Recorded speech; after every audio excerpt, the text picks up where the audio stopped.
Right ఇక breaking news చూస్తున్నాం. Telangana CM Revanth Reddy ఇవాళ జిల్లా కలెక్టర్లతో కీలక సమావేశం నిర్వహించనున్నారు. మధ్యాహ్నం 3 గంటలకు సచివాలయంలో జరిగే ఈ సమావేశంలో అన్ని జిల్లాల కలెక్టర్లకు సీఎం దిశానిర్దేశం చేస్తారు. సమావేశంలో ప్రధానంగా రైతు భరోసా, రేషన్ కార్డులు, ఇందిరమ్మ ఇళ్లు, ఆత్మీయ భరోసా, అభివృద్ధి కార్యక్రమాలపై చర్చించనున్నారు. ఈ సమావేశంలో కలెక్టర్లతో పాటు అదనపు కలెక్టర్లు, జిల్లా వ్యవసాయ శాఖ అధికారులు కూడా పాల్గొంటారు.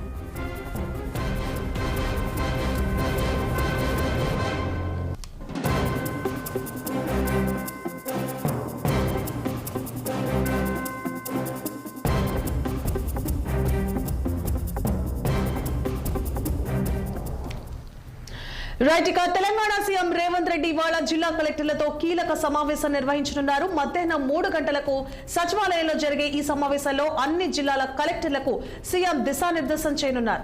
ఇదే అంశానికి సంబంధించి మరింత సమాచారాన్ని మా political bureau chief Ram phone line లో అందిస్తారు. రామ్. Good morning. ఏదైతే ఈ రోజు మధ్యాహ్నం 3 గంటలకు సచివాలయంలో ముఖ్యమంత్రి రేవంత్ రెడ్డి జిల్లాల కలెక్టర్ తో ప్రత్యేక సమావేశం కానున్నారు. ఈ కలెక్టర్లతో పాటు అదనపు కలెక్టర్లు, అదేవిధంగా జిల్లా వ్యవసాయ శాఖ అధికారులు, తదితర కోఆపరేటివ్ సొసైటీ అధికారులు కూడా పాల్గొంటారు. అంటే ముఖ్యంగా ఇటీవల క్యాబినెట్ తీసుకున్న నిర్ణయాలను క్షేత్రస్థాయిలో పేద ప్రజలకు అర్హులైన వారికి ఏ విధంగా అందించాలి దానిపైన వారందరికీ సీఎం రేవంత్ రెడ్డి దిశానిర్దేశం చేస్తారు. సీఎంతో పాటు మంత్రులు కూడా అందరూ ఈ సమావేశంలో పాల్గొంటారు. చీఫ్ సెక్రటరీ శాంతి కుమార్ గారు తీసుకున్నారు. ఈ సమావేశం జరుగుతుంది. ముఖ్యంగా రైతు భరోసా ఇప్పటికే సంవత్సరానికి 12,000 రూపాయలు ఇస్తామని చెప్పి ప్రభుత్వం ప్రకటించింది. దాంతో పాటు ఇందిరమ్మ ఆత్మీయ భరోసా పథకం కింద వ్యవసాయ కూలీలకు, భూమి లేని పేదలకి 12,000 ఇస్తామని చెప్పి ప్రకటించింది.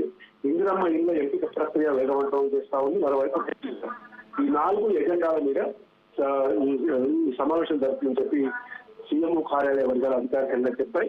కాబట్టి ఈ ఇందిరమ్మ ఇళ్ల పథకంతో పాటు ఈ వ్యవసాయ కూలీలకు ఇందిరమ్మ ఆత్మీయ రైతు భరోసా, విధంగా రైతు భరోసా 9,000 రూపాయలు రేషన్ కార్డు ఇప్పటికే చాలా మంది రేషన్ కార్డులు అప్లై చేసుకున్నారు.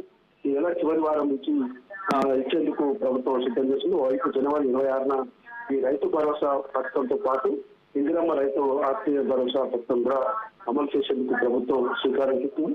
ఈ అన్ని పథకాలు రేపు జిల్లా స్థాయిలో అధికారులు కూడా ప్రత్యేక సమావేశాలు ఏర్పాటు చేసుకొని ప్రభుత్వం పై నుంచి తీసుకునే నిర్ణయాలను కింది స్థాయిలో కింది స్థాయి అధికారులు కూడా సమిష్టిగా పనిచేసి ప్రజలకు సేవకులుగా ఉండేందుకే ఈరోజు సీఎం రేవంత్ రెడ్డి జిల్లా కలెక్టర్ సమావేశాన్ని ఏర్పాటు చేశారు.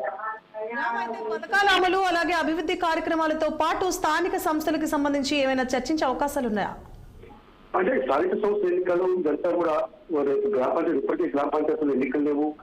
ఎంపీటీసీ, జెడ్పీటీసీ చాలా మున్సిపాలిటీలలో కూడా సమయం ఏదైతే గడువు అయిపోయింది. కొన్ని మున్సిపాలిటీలు కొన్ని రోజుల్లో, 1 నెలలో కొన్ని మున్సిపల్ కార్పొరేషన్లు కూడా సమయం అయిపోతుంది. కాబట్టి ఈ ఎజెండాలను అన్ని కూడా ప్రత్యేకంగా అభివృద్ధి పరంగా తీసుకునే పాలనాపరమైన చర్యలు కాబట్టి పాలనాపరమైన చర్యల్ని ఇప్పటికే ప్రభుత్వం క్యాబినెట్ నిర్ణయాలు తీసుకుంది. బీసీ కులగల సర్వే కూడా పూర్తయిన నేపథ్యంలో అన్ని అంశాలు కూడా కలెక్టర్ల సమావేశంలో చర్చ. Right, thank you for the updates Ram.